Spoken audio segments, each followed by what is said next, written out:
Dad's retiring.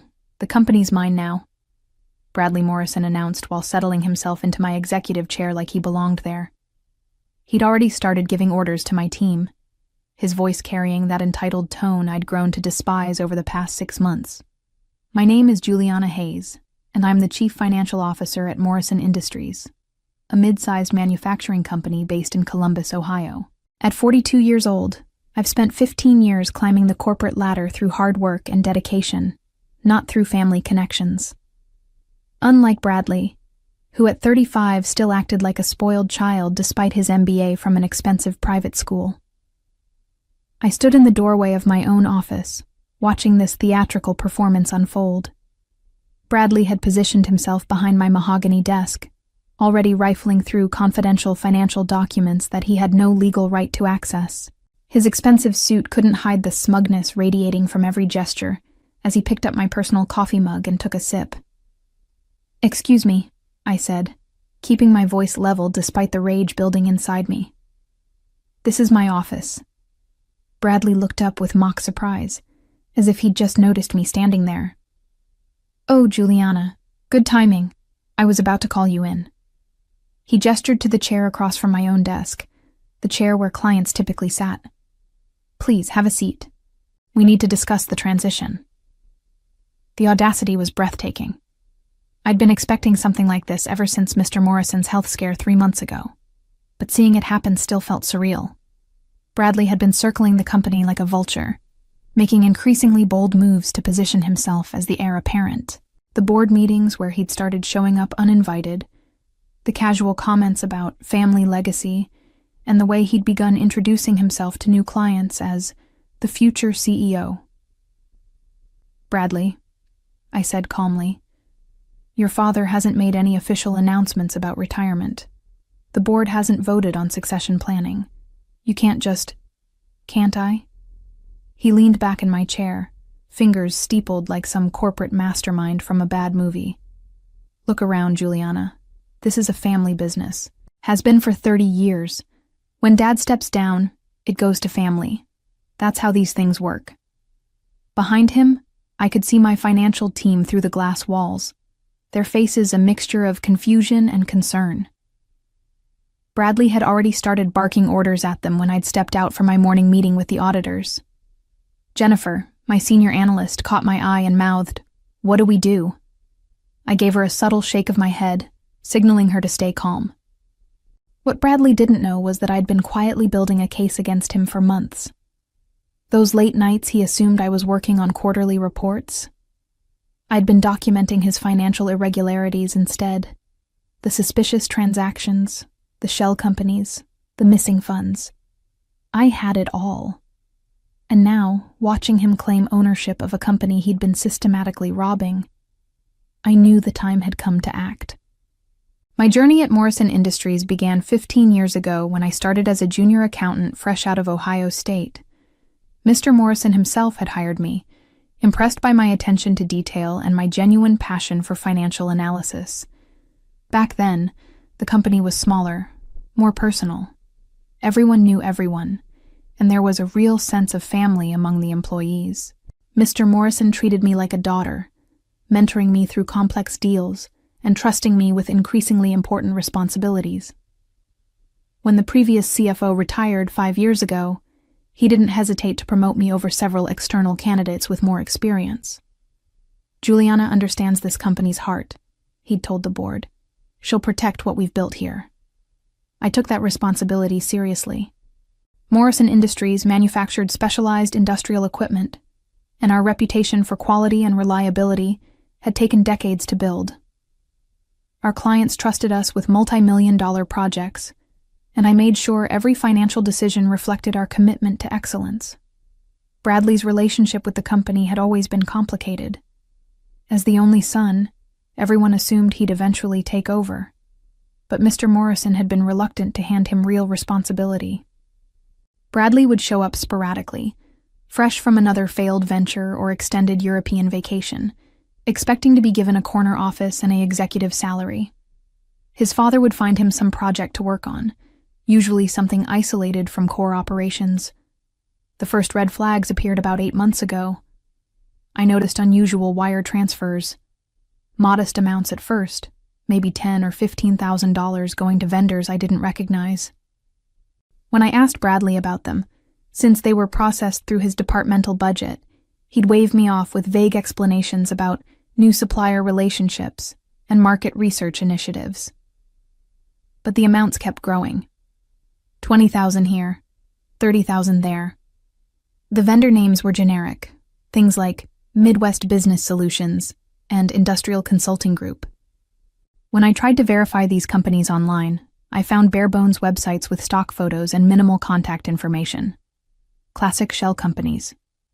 I started keeping detailed records, screenshots of wire transfers, copies of purchase orders, documentation of every suspicious transaction.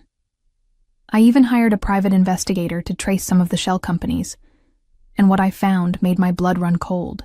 They all traced back to Bradley through a web of limited liability companies and business partnerships. He was stealing from his own father's company. The monthly theft had escalated to over $200,000 by the time Mr. Morrison had his heart attack 3 months ago. While his father was in the hospital fighting for his life, Bradley was systematically draining the company's accounts. The man who claimed to love this business was destroying it from the inside. I'd been waiting for the right moment to expose him, gathering evidence and building an airtight case. I needed Bradley to make a move that would clearly demonstrate his intent to defraud the company on a larger scale. His announcement today, his assumption of control without proper authority, this was exactly what I'd been waiting for.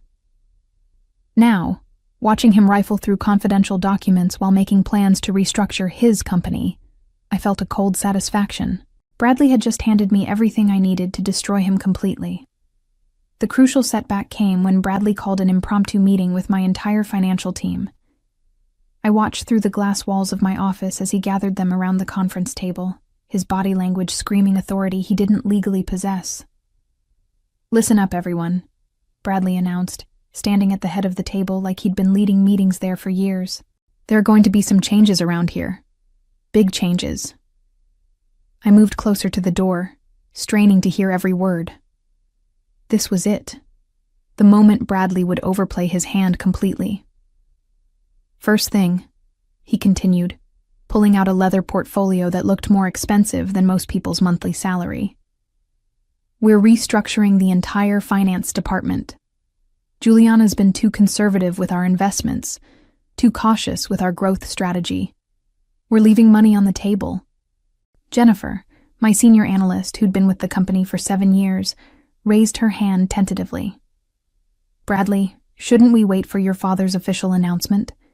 And shouldn't Juliana be part of this conversation?" Bradley's expression darkened.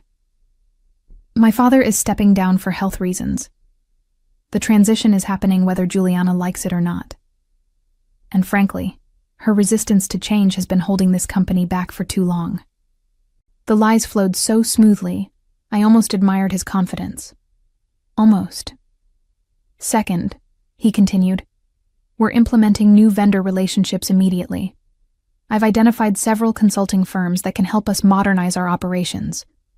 We'll be moving significant funds to accelerate these partnerships." I felt my heart rate spike. He wasn't just claiming control. He was planning to expand his theft operation under the guise of corporate restructuring. The monthly $200,000 was apparently not enough for Bradley's lifestyle. "Tom," he pointed to our accounts payable manager, "I need you to process these authorizations today." He slid a stack of documents across the table. "Priority transfers, $700,000 to start." $700,000 in a single day. The scope of his greed was breathtaking. Tom looked uncomfortable, glancing toward my office. "Bradley, these amounts require CFO approval. Company policy states that any transfer over $50,000 needs Juliana's signature and board notification." "Not anymore," Bradley snapped. "Policy is changing. I'm authorizing these transfers under emergency executive powers during the leadership transition." Emergency executive powers. The phrase would have been laughable if it weren't so terrifying. Bradley was inventing authority that didn't exist, betting that people's respect for the Morrison name would override their adherence to proper procedures. But he'd made a critical mistake. Everything he'd just said was being recorded by the conference room's standard recording system, a system I'd discreetly activated when I saw him gathering my team. His claims of authority, his plans to move $700,000 to shell companies, his dismissal of board oversight, it was all being documented in real time. I stepped back into my office and quietly began packing my personal belongings. I'd heard enough. Bradley had just confessed to planning the largest single theft in company history, and he'd done it in front of witnesses while being recorded. The trap he'd been setting for himself over the past 8 months had finally snapped shut. I moved with deliberate calm, placing my personal items into a cardboard box while Bradley continued his hostile takeover in the conference room.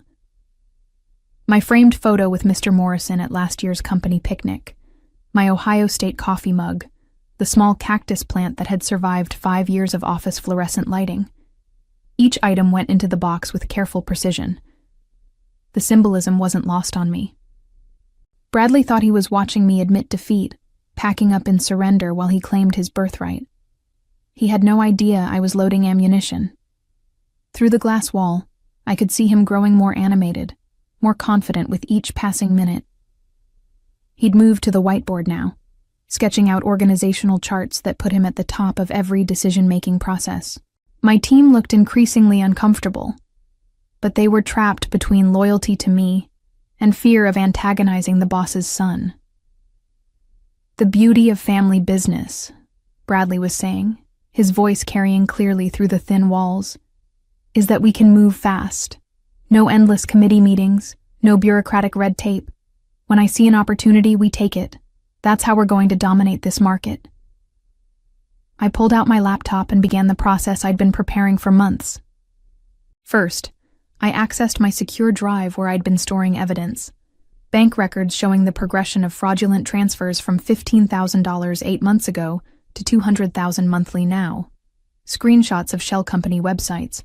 Corporate registration documents revealing Bradley as the beneficial owner of multiple fake vendors. Email trails where he'd authorized payments to companies that existed only on paper. But the crown jewel was the forensic analysis I'd commissioned 3 weeks ago. I'd hired Rebecca Cross, one of the most respected financial investigators in Ohio, to trace Bradley's money trail. Her report was devastating. A 40-page document that laid out the entire embezzlement scheme with mathematical precision. Bradley had stolen $2.4 million over 8 months. The methodology was actually quite sophisticated for someone I'd always considered more spoiled than smart. He'd created a network of 5 shell companies, each with professional-looking websites and registered business addresses that led to mail forwarding services. The companies had names that sounded legitimate.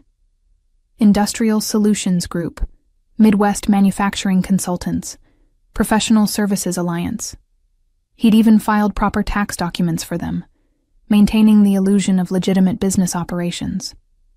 The stolen money flowed through multiple bank accounts before ultimately landing in Bradley's personal accounts or being used to fund his lifestyle. The private investigator had documented expensive cars, luxury vacations, and a downtown penthouse apartment that Bradley's official salary couldn't possibly support. What made the scheme particularly damaging was its impact on Morrison Industries' financial health. The company had been struggling with cash flow issues for months, leading to delayed vendor payments and canceled expansion plans. Mr. Morrison had been worried about competitive pressures and market changes, never suspecting that his own son was bleeding the company dry. I drafted an email to the board of directors, attaching Rebecca's forensic report along with my own supplementary evidence. Every transaction, every forged signature, every fabricated invoice was documented with timestamps and supporting materials. I'd even included Bradley's recorded statements from today's meeting, where he'd explicitly planned to steal $700,000 more. The email was addressed to all 7 board members, including the independent directors who had no personal relationship with the Morrison family. I knew they would have to act swiftly once they saw the evidence. The company's survival depended on immediate intervention, but I didn't send it yet. I wanted Bradley to feel completely secure in his victory before I destroyed him. Through the conference room wall, I could see him wrapping up his presentation. My team members were nodding politely, but their body language screamed discomfort. They'd worked for me for years, trusted my leadership, and now they were being told to abandon established procedures by someone who'd never demonstrated any real business competence. "Questions?" Bradley asked, looking around the table with the confidence of someone who expected none. Jennifer raised her hand again. "What about the board approval for these transfers? Even with executive authority, don't we need—" "The board will rubber stamp whatever I recommend," Bradley cut her off. "This is still a family business, Jennifer. The Morrison name carries weight that supersedes bureaucratic formalities." Perfect. He was doubling down on his illegal authority claims, making it clear that he intended to bypass all oversight. I added this exchange to my notes, building an even stronger case for criminal charges. The major plot twist came when Bradley made an unexpected announcement that changed everything about my timeline for exposing him. "One more thing," he said, his voice taking on a more serious tone as he looked directly at my team through the glass wall separating us. "Effective immediately, we're implementing new financial controls. All department budgets will be reviewed and approved personally by me before any expenditures are authorized." I froze in the middle of closing my laptop. This wasn't just about stealing money anymore. Bradley was positioning himself to control every aspect of the company's finances. He was planning a complete takeover, not just embezzlement. "Additionally," Bradley continued, and I could see him pulling out a thick legal document from his portfolio, "I'm announcing that Morrison Industries will be restructured as Morrison Holdings, with myself as Chief Executive Officer and President. My father will retain the honorary title of Chairman Emeritus, but all operational decisions will flow through me." The conference room went completely silent. Even from my office, I could feel the shock radiating from my team. This wasn't a gradual transition or a planned succession. It was a corporate coup. But then Bradley said something that made my blood turn to ice. "I've already filed the necessary paperwork with the state. The restructuring is legally binding as of this morning. All employee contracts now fall under the new corporate structure, which means anyone who doesn't support this transition is free to seek employment elsewhere." My mind raced. If Bradley had actually managed to file legal documents restructuring the company, he might have just pulled off the perfect crime. By changing the corporate structure, he could potentially legitimize his access to company funds and make it much harder to prove embezzlement. Theft from Morrison Industries could become authorized transfers within Morrison Holdings. I immediately opened a new browser window and searched the Ohio Secretary of State database. It took several minutes to navigate the system, but when I found what I was looking for, I nearly laughed out loud with relief. Bradley had indeed filed paperwork to create Morrison Holdings LLC, but the filing was fundamentally flawed. He'd listed himself as the sole managing member and had forged his father's signature on the Articles of Incorporation. Worse, he'd used the wrong corporate registration number for Morrison Industries, making the entire restructuring legally invalid. The man was not just a thief, he was an incompetent thief. But this discovery presented me with an unexpected opportunity. Bradley's fraudulent corporate filing was actually a separate federal crime. Document forgery, mail fraud, and illegal corporate restructuring carried serious penalties, possibly even more serious than the embezzlement charges I'd been building. I screenshot the filing documents and added them to my evidence folder. Rebecca's forensic report had been comprehensive, but this new information elevated the case from financial fraud to organized criminal activity. Bradley wasn't just stealing money.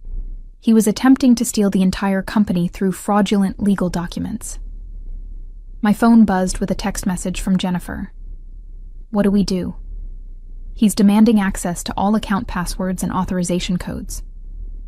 I quickly typed back, "Stall him. Tell him you need to verify the legal authority with the board first. Do not give him any access codes." This was escalating faster than I'd anticipated. Bradley's desperation was showing. He was trying to consolidate control before anyone could question his authority. But his aggressive timeline was actually working in my favor. The more illegal actions he took in a short period, the stronger the criminal case against him became. I revised my email to the board, adding the fraudulent corporate filing documents and emphasizing the urgent need for immediate action. Bradley wasn't just embezzling money. He was attempting a hostile takeover of the entire company through forged documents and manufactured authority. It was time to destroy him completely. The protagonist sets her plan in motion, but another unexpected complication arises. Bradley's desperation reaches new heights when he realizes he needs to move faster than planned. I was about to send my comprehensive email to the board when Bradley burst into my office without knocking, his face flushed with anger and something that looked like panic. "Why are you packing?" he demanded, his voice higher than usual. "And why haven't you instructed your team to begin processing the new vendor transfers?" I looked up from my laptop with deliberate calm, my finger hovering over the send button. "Because I don't work for you, Bradley, and neither does my team." His eyes narrowed as he took in the scene. My packed box, my closed laptop, my complete lack of deference to his assumed authority. For the first time since walking into my office, Bradley seemed to realize that I wasn't playing along with his fantasy. "You're fired," he said, trying to regain control of the conversation. "Security will escort you out." I almost smiled at his amateur mistake. "On whose authority?" "You've filed fraudulent documents, Bradley. Morrison Holdings doesn't legally exist, which means you have no authority to fire anyone." The color drained from his face so quickly I thought he might faint. How did I know about your fake company filing?" I stood up, closing my laptop with a satisfying click. "Because I'm actually good at my job. Unlike someone who's been stealing $2.4 million and thinks nobody would notice." Bradley's mouth opened and closed like a fish gasping for air. The exact number, 2.4 million, had clearly shocked him. He'd probably assumed his thefts were too small and scattered for anyone to track comprehensively. "That's impossible," he whispered. "You can't know that. Shell companies, Bradley, Industrial Solutions Group, Midwest Manufacturing Consultants, Professional Services Alliance." I recited the names of his fake companies like I was reading from a grocery list. 5 companies total, all registered to mail forwarding services, all receiving fraudulent payments authorized by you. His face went from pale to greenish. I could practically see his mind racing, trying to calculate how much evidence I might have and how much trouble he was in. "You're bluffing," he said, but his voice lacked conviction. "Even if you suspected something you couldn't prove—" "Rebecca Cross," I interrupted. "Professional financial investigator, 40-page forensic report documenting every fraudulent transaction over the past 8 months. Bank records, corporate filings, money trails, forged signatures, everything." Bradley grabbed the back of my chair for support, his knees apparently no longer willing to hold his weight. The magnitude of his exposure was finally sinking in. "What do you want?" he asked quietly. "Money? A promotion? I can make this worth your while." Now I did smile. "What I want, Bradley, is justice and accountability, and for you to face the consequences of stealing from a company your father spent 30 years building." "You don't understand," he said desperately. "If this comes out, it destroys everything. The company, the family reputation, all of it. My father's life work." "No," I corrected him. "Your theft destroys everything. My job is to stop you before you steal even more."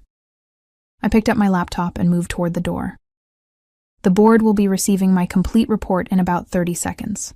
I suggest you use that time to call a good criminal defense attorney, because you're going to need one." Bradley lunged forward, trying to grab my laptop, but I was already out the door. Behind me, I could hear him shouting something about company loyalty and family betrayal, but the words sounded distant and pathetic. As I walked past the conference room, I saw my team still sitting around the table, looking confused and worried. I gave Jennifer a small nod and hit send on my email to the board. The trap had been sprung. Now came the reckoning. I walked calmly to the elevator, my laptop bag slung over my shoulder, and my cardboard box balanced in my arms. Behind me, I could hear Bradley's voice rising in panic as he called someone, probably a lawyer. though I doubted any attorney could save him from what was coming. The elevator doors closed just as my phone started ringing. Board Chairman Douglas Westfield's name appeared on the screen. Juliana. His voice was tight with concern when I answered. I just received your email. Please tell me this isn't real. It's all documented, Mr. Westfield. Every transaction, every forged signature, every fake company. Bradley has stolen $2.4 million over 8 months, and this morning he tried to steal $700,000 more. A long pause. The recording you included? That's really him planning additional theft? Recorded 40 minutes ago in the conference room. He also filed fraudulent corporate documents this morning, attempting to restructure the company under his control without board approval or legal authority. Jesus Christ. I could hear papers rustling as Westfield reviewed the evidence. Juliana, we need an emergency board meeting immediately. Can you be available this afternoon? Of course. But Mr. Westfield, there's something else you should know. Bradley is in my office right now trying to authorize additional transfers. My team is stalling him, but he's desperate. If you're going to act, it needs to be today. I'm calling the police, Westfield said grimly. This is beyond board discipline. This is criminal fraud. Through the elevator's glass walls, I could see Morrison Industries' lobby, where I'd walked in as an excited junior accountant 15 years ago. Today, I was walking out as the person who'd saved the company from destruction. Mr. Westfield, I said as the elevator reached the ground floor. There's one more thing. I recommend you secure all financial systems immediately. Change passwords, freeze authorization codes, everything. Bradley is going to try to move money the moment he realizes what's happening. Already on it. And Juliana, thank you. You just saved this company. I drove to a coffee shop 3 blocks away and waited. It took exactly 22 minutes. The first sign was the police cars, 3 of them, including an unmarked detective vehicle, pulling into Morrison Industries' parking lot with lights flashing but no sirens. Through the shop window, I watched officers in business suits walk purposefully toward the building's main entrance. My phone buzzed with a text from Jennifer. Police are here. Bradley's in handcuffs. I allowed myself a small smile as I sipped my coffee. The speed of law enforcement's response spoke to the seriousness of Bradley's crimes. Financial fraud involving millions of dollars and forged corporate documents wasn't something they treated lightly. 10 minutes later, my phone rang again. This time it was Rebecca Cross, the financial investigator. Juliana, I just got a call from the district attorney's office. They want my complete report for the prosecution. How did this move so fast? Bradley got greedy, I explained. He tried to steal $700,000 more this morning and claimed executive authority he doesn't have. The board had no choice but to act immediately. Smart timing on your part. By waiting until he overplayed his hand, you made the case ironclad. No jury will have sympathy for someone who stole from his own father's company while planning to steal even more. Through the coffee shop window, I could see a news van pulling into the Morrison Industries parking lot. Word was already spreading about the arrest of a prominent local businessman's son for embezzlement and fraud. My phone buzzed with another text, this time from Douglas Westfield. Emergency board meeting at 6 p.m. We need to discuss your role going forward. I finished my coffee and headed back to face whatever came next. Bradley's reign of theft was over, but the real work of rebuilding Morrison Industries was just beginning. Bradley Morrison faced federal charges for embezzlement, mail fraud, and filing false corporate documents, ultimately receiving a 7-year prison sentence and being ordered to pay $2.4 million in restitution to Morrison Industries. His criminal conviction destroyed any possibility of inheriting or participating in the family business, while the media coverage of his systematic theft from his own father's company made him unemployable in any position requiring financial responsibility or trust. The scandal forced Mr. Morrison to undergo extensive therapy and restructure his estate planning, publicly acknowledging that his son's crimes had nearly destroyed the business he had spent 3 decades building.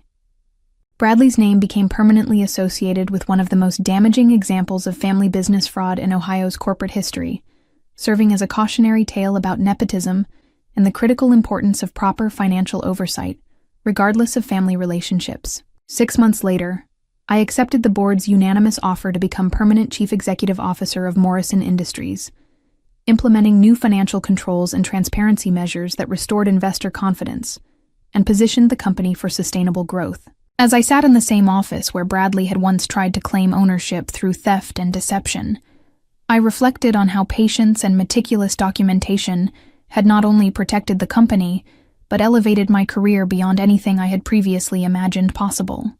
Sometimes the most satisfying justice comes from allowing criminals to expose themselves completely while you quietly build the unshakable case that will bring them down, proving that integrity and competence will always triumph over entitlement and greed.